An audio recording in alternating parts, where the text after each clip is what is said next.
This is 9 News. Millions of business owners have gotten some help from Steve Kaplan in bagging big customers. That's because Kaplan has come up with something known as the Bag the Elephant strategy, the tactics and techniques he learned from his own experience as a business owner.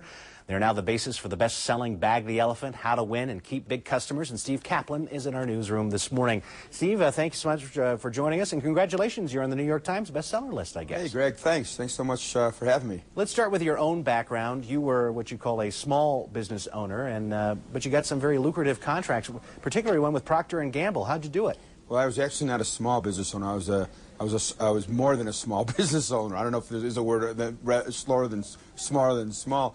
Yeah, my business had, when I was able to get P&G as a client, I had 3 employees all making more than me, and I think my annual revenues of my company were about $30,000, maybe at most. Wow. Yeah. So how'd you land a big customer like this? Well, you know, it's interesting. You know, there's certain things that if we understand, we can be really successful in doing this. You know, you can get in there. You have to know how these big companies operate.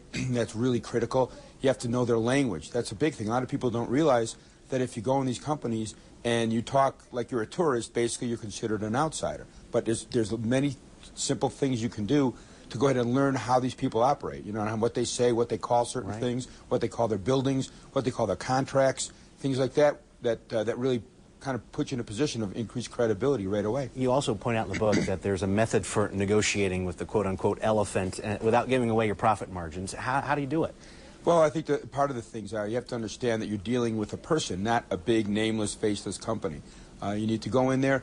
You need to talk to them. You need to understand that they're at the table because they want to do things with you. That's the first thing that I'm sure many of your listeners do, is they're ready to give away the store to get the contract, you know, because they're a little intimidated. Right. But the reality of it is they know they need small businesses, and they really need the flexibility that we offer. So when we're negotiating with them, we have to keep that in mind. So I do things, I advocate things like giving yourself cover.